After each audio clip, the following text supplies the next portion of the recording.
early on in the Fats season. is back Right. and able to play. Zeb is hopefully going to be back by the end of this week, but time will tell. He needs a couple more good days.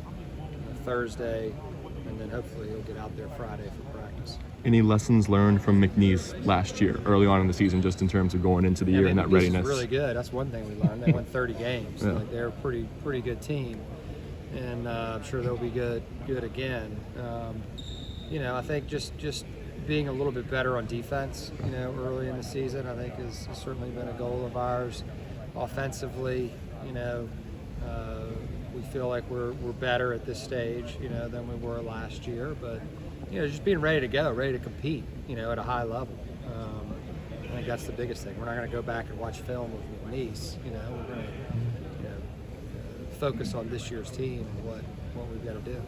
Coach, you put out a statement last week reacting to the news of Coach Bennett's retirement. Yeah. But what's going through your head as you watch that press conference? And do you sympathize with some of the things that he laid out in terms of all of the reasons that he stepped away right now in the landscape of college basketball? Yeah, I think first and foremost, anybody that has had the pleasure of knowing Coach Bennett is, we're all sad we're not going to see him on the sidelines anymore, because he's such a great coach, great mentor, a great family man, and his players love him, his coaches love him, and he's done so much, for their school and for their basketball program and their fan base, that you hate to see anyone, retire, especially, at an early time like that at 55. But, it is what it is, and he has to be comfortable with him. He has to be at peace with where he's at, and clearly he would not have made this decision if it wasn't, if he wasn't in that place.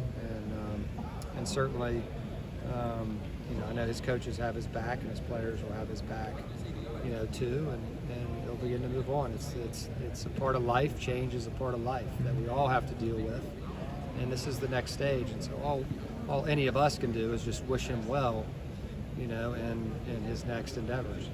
Coach, from the UVA scrimmage, if you had to pick, were you more impressed offensively or defensively? I don't know. I think we're always trying to work on both, right? And I don't know that we're necessarily singling one out over another. Certainly as you get deeper into the season, sometimes you can struggle with one more than the other. But for us, it's always about the balance, of the two, and trying to be the best, stingiest defensive team that we can be.